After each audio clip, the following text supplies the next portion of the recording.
오늘은 하나만 붙들면 나머지는 따라온다. 하나만 붙들면 나머지는 따라온다라는 제목으로 하나님 말씀 증거하도록 하겠습니다. 예수 믿는다는 것이 무엇인지를 잘 보여주는 비유가 오늘 요한복음 15장의 말씀입니다. 예수님은 포도나무다, 또 우리는 가지다 이렇게 얘기를 합니다.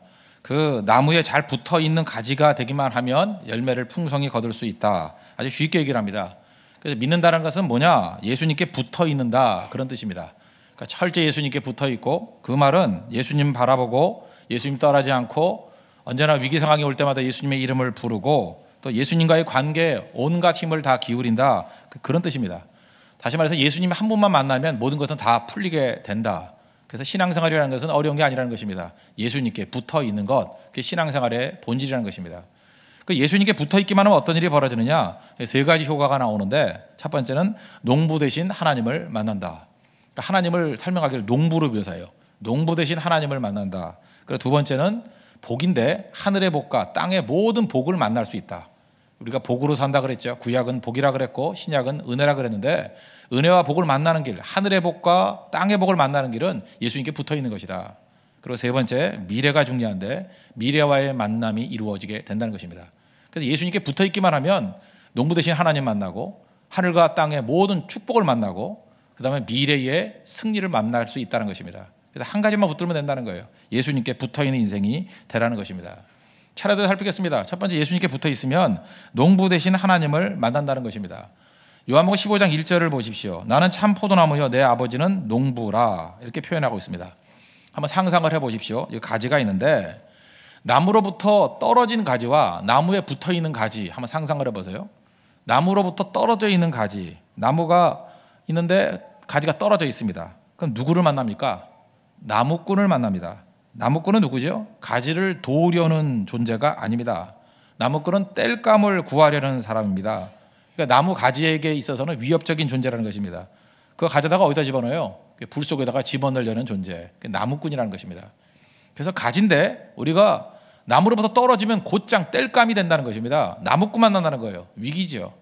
반면에 우리가 나무에 붙어 있으면 어떤 일이 벌어지냐? 누굴 만나요?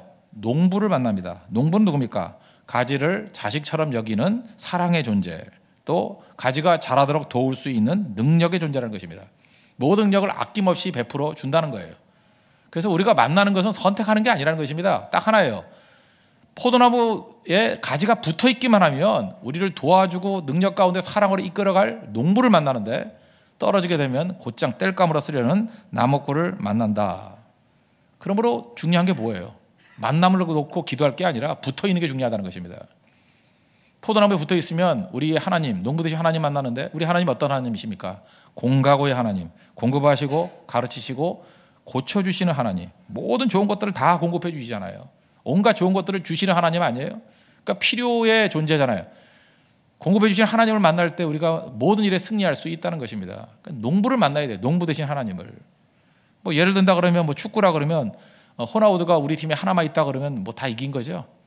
그래서 얼마나 힘이 되겠습니까? 예를 들어서 컴퓨터가 있는데 뭐 빌 게이츠가 와서 도와준다 그러면 뭐 다 해결되겠죠. 뭐 정 안 되면 만들어 주겠죠. 돈이 없다 그러면 누군가 요즘엔 만수르 만나면 다 되나요? 예. 억수르가 오든지 만수르가 오든지 오면 다 해결되잖아요. 근데 이거하고는 비교할 수가 없다는 것입니다. 하나님께서 우리와 함께 해주시고 도와주시면 모든 부분에 있어서 다 채워주신다는 거예요. 그래서 하나님을 돕는 분이라고 하죠. 돕는 분. 내가 산을 향하여 눈을 들리라. 나의 도움이 어디서 올꼬. 시편 121편입니다. 나의 도움은, 하나님의 특징이 도움이에요. 천지를 지으신 여호와에게서로다. 근데 그 농부 되신 하나님, 농부의 특징이 무엇입니까? 농부는 성실성이 있습니다. 그래서 그런 얘기가 있죠. 농작물은 농부의 발소리를 듣고 자란다. 농작물은 얼마나 농부가 와가지고 이게 손길을 대는지 그 발소리 듣고 자란대요. 우리가 한번 이렇게 열매를 거두기 위해서 농부가 어떻게 보면 수백 번이 아니라 수천 번 와가지고 그저 만져주고 다듬어주고 보호해준다는 것입니다. 근데 하나님은 농부 되신다는 거예요. 하나님의 성실성. 그래서 시편 121편 그 후반부 보니까 3절, 뭐 4절 이런 데 보면 이스라엘을 지키시는 이는 졸지도 아니하시고 주무시지도 아니하시리로다. 우리는 보통 이렇게 능력 있는 사람들을 보면은 약간 불안하죠. 능력 있는 사람 되게 방심하잖아요. 토끼와 거북이 보십시오. 토끼는 능력 있으니까 주로 주무시고 이러잖아요. 근데 하나님은 능력 있으신 분인데도 불구하고 동시에 안심하라는 거예요. 성실하신 하나님. 졸지도 아니하시고 주무시지도 아니하시고 우리를 도우려고 준비하고 계신다는 것입니다. 그래서 우리의 삶에서 중요한 게 뭐냐? 어떤 난관과 어려움이 있다 할지라도 예수님께 붙어 있으면 농부 되신 하나님이 우리를 도와주신다는 거예요. 나무꾼 아니라는 거예요. 성경을 보십시오. 풍랑 가운데 있을 때 하나님이 함께 해주시니까 풍랑에서도 건진바 되고, 다니엘을 보십시오. 사자굴에 들어가도 살아서 나오고요. 친구들 보십시오. 풀무불에 들어갔다가도 나오잖아요. 이스라엘 백성들 보십시오. 애굽의 군대가 와가지고 죽이려고 해도 앞에 홍해가 가로막고 있어도 죽지 않고 살아나지 않습니까? 왜 그래요? 예수님께만 붙어 있으면 농부 되신 하나님께서 우리를 도와주셔서 승리하게 된다는 것입니다. 오늘도 우리 예배드린 성도 가운데 풍랑 가운데 있고 사자굴의 위험 가운데 있고 또 어떤 때는 군대 위협 가운데 경각의 위기 가운데 놓여 있는 분들 계십니까? 복잡하게 생각하지 마시고 예수님께만 붙어 계십시오. 그러면 농부 되신 하나님께서 오셔서 우리를 보호해 주신다는 거예요. 이끌어 주시고 해결해 주신다는 것입니다. 오늘도 그 하나님 만나는 은혜의 시간 되기를 축원합니다. 두 번째는 예수님께만 붙어 있으면 하늘의 복과 땅의 복을 만난다는 것입니다. 4절 보십시오. 내 안에 거하라 나도 너희 안에 거하리라. 가지가 포도나무에 붙어 있지 아니하면 스스로 열매를 맺을 수 없음 같이 너희도 내 안에 있지 아니하면 그러하리라. 가지를 한번 생각해 보죠. 가지는 단순히 나무하고만 연결된 게 아니죠. 이 가지는 나무하고 연결이 돼서 나무는 또 그 줄기를 통해서 밑에까지 쭉 내려오면 어디까지 연결됩니까? 줄기를 타고 내려와서 뿌리하고 연결되죠. 뿌리는 대지와 만나는 거죠. 땅과 만나는 거죠. 땅과 만나서 땅 속에 있는 수분과 영양분들을 다 얻는 거 아닙니까? 그래서 가지가 포도나무에 붙어 있다는 건 무슨 얘기예요? 그 줄기를 타고 내려와서 뿌리와 연결돼서 땅에 있는 모든 복, 가지가 누릴 수 있는 땅에 있는 모든 복, 수분과 영양분을 다 얻게 되는 거죠. 그래서 우리는 이렇게 생각하잖아요. 저 밑에 있는 땅에 있는 저 수분과 영양분들을 어떻게 하면 얻을 수 있을까? 간단합니다. 가지가 포도나무에 붙어 있기만 하면 된다는 거예요. 그럼 땅의 복과 땅의 힘을 다 얻게 된다는 것입니다. 땅이 주는 얼마나 비옥함들이 있습니까? 그걸 다 얻을 수 있다는 거예요. 또 동시에 가지가 나무에 붙어 있으면 어떤 일이 벌어집니까? 하늘과도 연결됩니다. 하늘에서 주시는 모든 축복을 다 누리죠. 태양빛과 공기와 빗물, 하늘에서 줄 수 있는 모든 복들을 다 누릴 수 있지 않습니까? 어떻게 누려요? 붙어 있기만 하면. 그래서 우리가 복이 필요합니다. 구약에서는 복이라 그랬고 신약에서는 은혜라 그랬죠. 하나님이 주시는 거예요. 복이 있어야 삽니다. 은혜가 있어야 삽니다. 복이 있어야 승리합니다. 은혜가 있어야 승리합니다. 근데 그것이 연결되는 게 어떻게 연결돼요? 붙어 있기만 하면 하늘의 복과 땅의 복이 다 우리에게 임하게 된다는 것입니다. 반면에 가지가 나무에서 떨어져 있습니다. 떨어져 있으면 어떻게 돼요? 땅바닥에 떨어져 있겠죠? 땅바닥에 떨어져 있으면 땅에 붙어 있지만 땅에서 줄 수 있는 유익을 하나도 누리지 못합니다. 수분도 얻지 못하고 자양분도 얻지 못하고 떨어져 있으니까 아무것도 얻지 못해요. 또 떨어져 있으면 하늘의 복을 누릴 수 있습니까? 떨어져 있으면 태양빛, 공기, 빗물, 오히려 태양빛이 말라서 죽게 되는 요인이 돼버려요. 우리는 그러잖아요. 잠깐 상황을 변화시키려고 합니다. 환경을 변화시키려고. 햇빛이 필요합니다. 밑에 자양분이 필요합니다. 다 전제는 뭐예요? 붙어 있을 때 얘기입니다. 떨어져 있으면 그 모든 것들이 나하고는 상관없는 것이 되고 오히려 나를 죽이는 조건이 될 수밖에 없다는 거예요. 그래서 우리는 먼저 상황 변화를 위해서 강구하기보다 제일 먼저 우선 둬야 될 건 뭐냐면 예수님께 붙어 있는가. 붙어 있으면 세상과 연결되는 겁니다. 세상의 모든 것들이 다 우리에게 임하게 된다는 거예요. 우리 그 야곱의 축복 그런 찬양이 있죠. 야곱의 축복이지만 엄밀히 말해서는 요셉에게 주신 축복이에요. 창세기 49장 25절에 보니까 거기 이런 얘기가 나와요. 내 아버지 하나님께로 말미암나니 그가 너를 도우실 것이요 전능자로 말미암나니 그가 내게 복을 주실 것이라. 위로 하늘의 복과 아래로 깊은 샘의 복, 이게 바로 뭐예요? 하늘의 복과 땅의 복이라는 거예요. 또 젖먹이의 복과 태의 복이로다. 그러니까 하나님께서 우리에게 모든 복 주시길 원한다는 거예요. 그 통로가 무엇입니까? 예수님께 붙어 있기만 하면 그런 일들이 벌어지게 된다는 것입니다. 그래서 예수님께 붙어 있기만 하면 세상과 연결되는 거예요. 예수님께 붙어 있기만 하면 온 우주와 연결되는 겁니다. 예수님께 붙어 있기만 하면 온 생명과 연결이 되어 있다는 거예요. 엉뚱한 데 붙어 있지 마십시오. 예수님께 붙어 있어야만 거기서 모든 세상을 다 만나는 거예요. 반면에 예수님과 떨어지면요, 아무리 분주하게 뛰어도 결국 나밖에 없습니다. 말라 죽게 돼 있어요. 결국 아무것도 아니라는 거예요. 여기 지금 연세 드신 분들, 특별히 그 직장에서 생명 걸고 뛰신 분들 있죠. 제 나이쯤 되는 제 동기들도 보면은 직장 생활 정말 열심히 했습니다. 근데 직장이 최고인 줄 알았어요. 그런 얘기를 하더라고요. 직장에서 이제 해고가 되든 퇴직을 하든 나오니까 업계를 떠나면 그쪽 인맥은 거의 남지 않는다. 다 이런 고백을 해요. 제 친구 중 한 사람이 그 금융 쪽에 있었습니다. 금융 쪽에 있어가지고 그쪽에서 뭐 대가였어요. 근데 퇴직하고 나왔습니다. 업계를 떠나는 순간 그쪽 인맥은 아무 소용이 없더래요. 자기가 대단해서 뭐 인맥인 줄 알고 친구인 줄 알고 있었던데 아니에요. 그 자리가 주는 거였어요. 그 아무것도 안 해요. 떨어지는 그 순간에 그쪽 인맥은 하나도 남지 않더래요. 아무도 안 남더래요. 그래서 지금 누구 찾아다니나? 고등학교 동창 찾아다니고 있어요. 아무도 없어요. 아무도. 그리고 남는 거 뭐냐 하면 신앙생활 할 때 교인들이래. 교인들. 아무것도 없더라. 속심하십시오. 세상과는 백날 연결돼 봐야 그거 딱 끊어지는 순간 아무것도 남지 않습니다. 그러나 예수님께 붙어 있게 되면, 예수님께 연결돼 있으면 세상과 다 만난다는 거예요. 세상의 모든 복과 다 만난다는 것입니다. 여러분, 어리석은 인생 살지 말고 지금부터 명심해야 될 게 뭐냐면, 다른 거 다 놓친다 할지라도 예수님께만 연결되면 세상과 연결될 수 있고 온 우주와 연결될 수 있고 생명과 연결될 수 있다는 것을 믿고 예수님께 철저히 붙어 있어서 하늘의 복과 땅의 복을 누리는 믿음의 종 되기를 축원합니다. 세 번째로, 예수님께 붙어 있으면 어떤 일이 벌어지냐? 미래와 만난다는 것입니다. 미래의 승리와 만난다는 것입니다. 5절 보십시오. 나는 포도나무에 너희는 가지라. 그가 내 안에 내가 그 안에 거하면 사람이 열매를 많이 맺나니 나를 떠나서는 너희가 아무것도 할 수 없음이라. 여기 열매 얘기가 나오는데, 농부는 근본적으로 미래지향적입니다. 농부의 목적은 뭐예요? 현재가 아닙니다. 장차 가을에 거두게 될 열매에 초점을 둔다는 것입니다. 그래서 가지의 가장 영광스러운 모습이 뭐예요? 열매 맺는 가지죠. 그래서 가지의 가치를 높이고 가지의 의미를 찾아주는 것이 열매에 있다는 것입니다. 그래서 예수님께 붙어 있으면 어떤 일이 벌어지냐? 열매를 거둔다. 그 얘기는 무슨 얘기예요? 미래의 승리와 만난다는 거예요. 미래와 만날 수 있다는 것입니다. 우리 한국 사람들 참 고생 많았습니다. 우리 민족이 참 가난하고 못 살던 민족이었습니다. 아마 우리 개국 이래 지금과 같이 이렇게 융성할 때가 없다고 생각을 합니다. 한국말 가운데 두 가지가 없다 그러죠. 내일이라는 말과 점심이라는 말이 없다고. 순수 우리 고유어. 잘 보세요. 어제, 이게 순수 우리말이죠. 오늘, 이거 순수 우리말이죠. 한자 아니잖아요. 근데 내일이 있어요? 내일은 한자예요. 한자. 순수 우리말이 어제도 있고 오늘도 있는데 내일이 없어요. 식사도 마찬가지죠. 아침 먹었냐? 그것도 뭐 아침 식사 아니에요. 그거. 그렇죠. 저녁 먹었냐? 그럼 저녁 식사잖아요. 점심이 있습니까? 점심? 이거 한자예요. 이게 점심이 뭐예요? 점점자에 마음심자예요. 마음에다 점 찍는 거예요. 조금 먹는 거죠. 먹는 둥 마는 둥. 그래서 점심을 많이 먹는 분들은 안 돼요. 그죠? 마음에 너무 점만 찍어야 되는데 점심을 너무 많이 먹으면 또 문제가 되죠. 그 왜 그랬을까라고 생각해 보니까 우리 고유의 말에 내일이었고 점심이 없다. 이건 가난했기 때문에 그렇습니다. 우리 보통 두 끼밖에 안 먹었어요. 두 끼밖에 먹을 수가 없었죠. 뭐 먹을 게 있어야 먹죠. 네팔 선교를 갔더니 네팔이 그렇더라고요.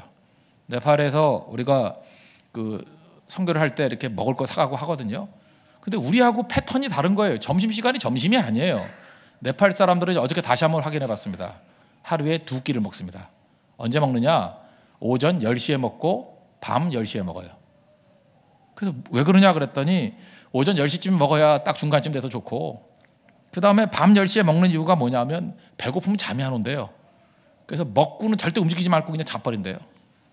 그러니까 네팔 사람 다 말라 있습니다. 그렇게 키도 안 크고 뭐라 그러죠? 이렇게 좀 말라 있어요. 그 이유가 뭐냐? 가난해서 그렇습니다. 가난해서 먹을 게 없어요. 그러니까 여러분들 혹시 이렇게 너무 비대하거나 이런 분들 네팔 선교 가십시오. 뭐 먹을 게 없어요. 그리고 거기 있는 뭐 달밭이라는 건데 그 먹어봐야 아무리 먹어도 살이 찔 것 같지가 않아요. 영양가 거의 없어요. 그죠? 뭐 그런 거예요. 가난하기 때문에 그렇다는 거예요. 찢어질 정도로 가난하면요 점심이 없고요. 점심이 없으니까 내일을 생각할 겨를이 없습니다. 우리 민족이 그랬어요. 내일이 어디 있어요? 극복해야 될 가난한 오늘만 존재할 뿐이죠. 오늘이 너무 힘드니까. 오늘도 여러분 성도들 가운데도 지금도 고난이 너무 많으면요, 삶에 고난이 너무 많으면 내일이 없습니다. 미래가 없어요. 오늘 현실에 매몰돼 버리고 문제에 매몰돼 버립니다. 그래서 우리 민족이 예수님이 복음이었어요. 우리 민족은 너무너무 가난해가지고 현실에 매몰돼 있고 희망이 없었어요. 희망이 없었고, 그러니까 내일이 없었죠. 근데 예수님을 만나고 예수님께 붙어있는 그 순간에 열매를 지향하는 민족이 되었다니까요. 그게 무슨 얘기입니까? 미래가 나타나기 시작했다는 거예요. 아직까지 우리 민족이 얼마나 이 과거 지향적이냐면은 모든 논의들이 지금도 우리 이 DNA 속에 그게 있는 것 같아요. 과거 지향, 과거 얘기만 하기를 좋아해요. 그 신앙생활 할 때도 간증 좋아하죠. 간증이 뭡니까? 전반적으로는 과거의 은혜를 나누는 거죠. 과거에 이랬어. 내일로 연결되지 못합니다. 그 힘이 내일이 뭐예요? 사명인데 사명으로 잘 못 가요. 성도들 보면 전부 다 과거의 상처에 눌려가지고 지금도 과거 때문에 힘들어해요. 과거를 끊지를 못해요. 그냥 과거 얘기하고 과거에 매몰돼 있고. 근데 한번 보십시오.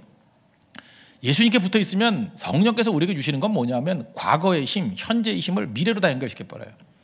다윗을 보십시오. 다윗이 골리앗 앞에 섰습니다. 그때 고백이 뭐냐면 사무엘상 17장 7절을 보니 37절을 보니까 이제 과거 얘기를 해요.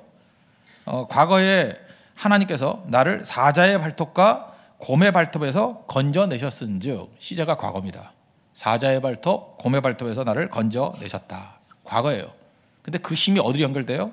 이 블레셋 사람의 손에서도 건져내시리다. 미래로 연결돼요. 과거의 경험과 과거의 그 모든 체험들이 미래의 승리로 연결돼 버리잖아요. 이게 성령께서 하시는 일이라고요. 하나님께 붙어 있으면 그런 능력이 나타나기 시작한다는 것입니다. 다윗의 평생의 삶 가운데 사울왕이 있습니다. 사울왕은 왕 노릇은 안 하고 계속해서 하는 일이 뭐냐면 자기가 가지고 있는 모든 역량을 가지고 다윗 못 살게 굴고 다윗 죽이려는데 힘을 다 썼습니다. 그러니까 사울왕의 특징이 뭐예요? 그는 왕인데도 미래가 없어요. 언제나 과거에 매여 있어요. 다윗은 만만, 사울은 천천. 그걸 못 견디는 거예요. 시기 질투. 시기 질투가 왜 나쁜 겁니까? 그건 과거에 매여 있는 거거든요. 절대로 미래로 나갈 수 없다는 것입니다. 그럼에도 불구하고 다윗이 사울과 싸우지 않아요. 사울과 싸우지 않았던 이유가 뭐죠? 장차 그는 이스라엘의 왕이 될 사람이니까. 동족과 싸움 벌일 수 없죠. 피 흘릴 수 없죠. 그거예요. 그거 미래가 있기 때문에 그 쓸데없는 게 대응하지 않는 거예요. 또 하나 그런 거 있죠. 블레셋에 가가지고 숨어 있다가 블레셋의 그 요청에 의해서 유대와 전쟁을 벌여야 될 상황이 처하잖아요. 그래도 전쟁에서 빠져나오려 했던 이유가 무엇입니까? 미래가 있기 때문에. 동족을 죽일 수는 없잖아요. 동족 죽이고 어떻게 왕이 됩니까? 그러니까 다윗의 마인드 가운데는 항상 있는 게 뭐냐면 미래의 지향적인 거예요. 미래하고 연결이 되어 있는 거예요. 그러니까 오늘을 함부로 살지 않습니다. 악한 바위가 쓰는 방법이 뭔지 아십니까? 교회와 교회가 싸우길 원하고 동족과 동족이 싸우길 원하고 우군끼리 싸우길 원한다는 거예요. 다윗이 바보기 때문에 가만히 있는 거예요? 왜 무대응했습니까? 이유가 뭐예요? 딱 한 가지라고요. 미래가 있기 때문에. 미래가 없는 사울, 과거의 세력과 싸울 수 없기 때문에 그렇다는 것입니다. 사울은 끝까지 시기 질투하다 보니까 그의 마음은 뭐예요? 남의 불행이 나의 행복이고 다윗이 안 되는 것이 나의 잘 되는 것이다. 그리고 결국 과거 지향적인 것, 마귀의 올무에 빠진 사람 결국은 무너지지 않습니까? 항상 과거, 항상 남에게만 관심이 있어요. 은혜도 없고 미래도 없고 결국은 예수님과 떨어져 있던 나무가 말라 죽듯이 하루아침에 죽잖아요. 끝나버리잖아요. 우리 인생도 마찬가지라는 것입니다. 예수님께 붙어 있을 때만 비로소 우리 과거의 저주로부터 벗어날 수 있어요. 우리 앞에 그 가난, 삶의 모든 가난 때문에 오는 그런 현실에 매몰되는 것들부터 벗어날 수 있다는 것입니다. 다 이 고난 가운데 있지만 특별히 고난 가운데 쓰여진 시편이 시편 34편인데 거기 보면 참 시제의 변화가 나타나요. 시편 34편 4절 보니까 내가 여호와께 간구하며 내게 응답하시고 내 모든 두려움에서 나를 건지셨도다. 과거 두려움에서 나를 건져주신 하나님을 찬미합니다. 7절을 보니까 여호와의 천사가 주를 경외하는 자를 둘러 진치고 그들을 건지시는도다. 현재를 얘기해요. 지금 나를 건져주십니다. 그리고 10절 넘어가면 젊은 사자는 궁핍하여 줄일지라도 여호와를 찾는 자는 모든 좋은 것에 부족함이 없으리로다. 이건 시제가 미래로 가버려요. 지금 내 삶 가운데 어려움들이 있지만 젊은 사자가 굶주린다 할지라도 나는 하나님을 경외한대. 찾는 자래요. 그러니까 those who trust in the Lord, 하나님을 신뢰하는 나, 그런 하나님이 신뢰하는 그 무리들 will lack no good things. will 미래 시제로 얘기하고 있습니다. 모든 부족함이 없을 거라고. 이게 다윗의 믿음의 고백이더라는 것입니다. 우리도 마찬가지입니다. 예수님께 붙어 있으면 언제나 과거나 현실의 굴레에서 묶여 있지 아니하고 미래를 향해서 나아가는 힘이 있다는 것입니다. 그래서 언제인지 모르지만 때를 하나님께 맡기십시오. 농부 비료를 언제 줄지 소독을 언제 할지 가지가 합니까? 농부 소관이죠. 농부에게 맡겨야 된다는 거예요. 하나님이 최적의 때에 최고로 좋은 것으로 부어 주신다는 것입니다. 그래서 우리 미래를 제일 잘 준비할 수 있는 길이 뭐냐? 지금 우리 10월 첫 주죠. 이제 10월 한 달을 어떻게 잘 준비할 것인가? 크게는 연말까지 어떻게 잘 준비할 것인가? 내 남은 평생 어떻게 제일 잘 준비할 것인가? 예수님께 붙어 있으면 됩니다. 붙어 있으면 그 다음에 예수님께서부터 모든 능력이 나올 뿐만 아니라 농부 되신 하나님께서 우리에게 그죠? 모든 최적의 것으로 인도해 주신다는 거예요. 연단이 필요할 때는 연단을 주시고 인내가 필요할 때는 인내를 주시고 모든 가운데 승리를 주신다는 것입니다. 그래서 하나님께서는 하나님의 타이밍이 있어요. 왜요? 우리를 강하게 만들기 위해서. 그래서 중요한 게 뭐냐 하면 예수님께 붙어 있으면 어떤 일이 벌어지느냐 하면 일단 생명의 공급이 있어요. 그거 어떻게 하느냐? 예배. 제가 볼 때 예배하고 기도거든요.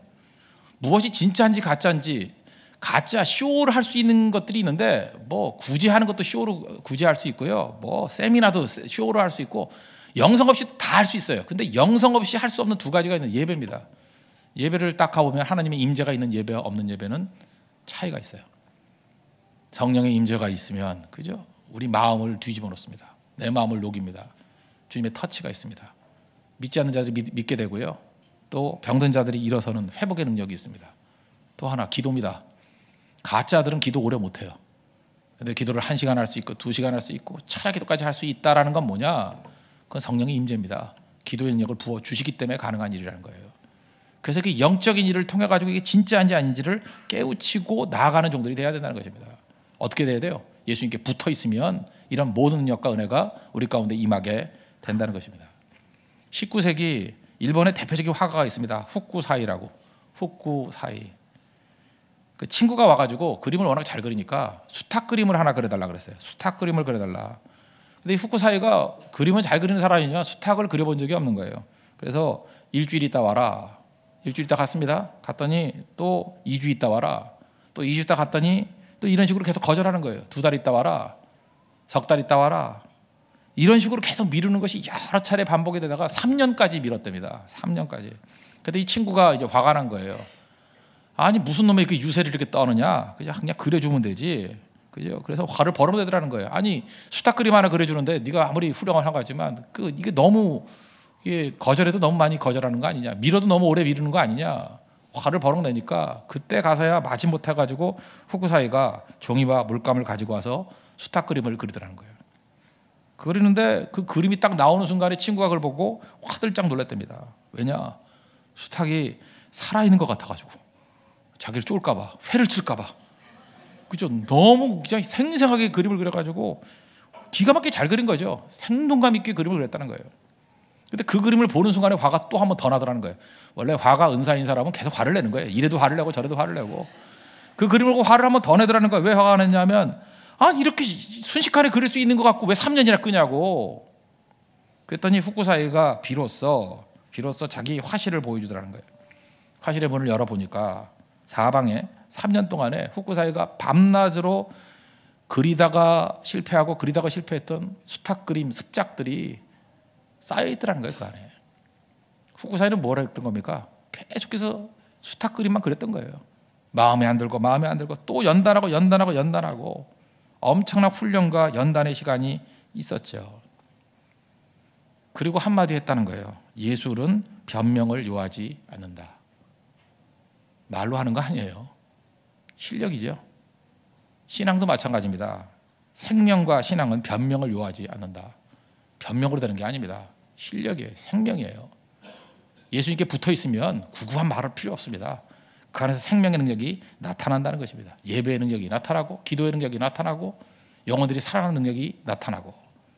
그래서 바울 사도가 고린도전서 4장 10절에서 이렇게 말씀합니다. 하나님의 나라는 말에 있지 아니하고 오직 능력에 있습니다. 우리 모든 신앙인들 우리 말로 증명하는 것이 아니라 능력으로 증명할 수 있는 믿음의 종되기를 바랍니다. 딱 한 가지예요. 예수님께 붙어 있으십시오. 우리 이 싸움만 버리면 됩니다. 예수님께 철저히 붙어 있으면 농부 되신 하나님을 만납니다. 예수님께 철저히 붙어 있으면 하늘과 땅의 모든 복을 만납니다. 예수님께 붙어 있기만 하면 미래의 모든 승리를 다 만날 수 있다는 거예요. 이거보다 좋은 게 없죠. 각각 추구하는 게 아닙니다. 예수님께 붙어 있기만 하면 설명했을 뿐이에요. 이 모든 것들이 거의 자연 발생적으로 다 드러나게 된다는 것입니다. 이걸 뭐라 그래요? 생명의 승리라 그런다는 거예요. 오늘도 복음으로 말미암아 승리를 이룰 수 있는 믿음의 신실한 종 되기를 축원합니다. 주님만 붙어 계십시오. 자리에서 일어나겠습니다. 우리 임재 찬양하겠습니다. 하늘의 문을 여셔서 오늘도 살아계신 예수님 만나게 해달라고 우리 기도하는 마음을 찬양하겠습니다. 하늘의 문을 여셔서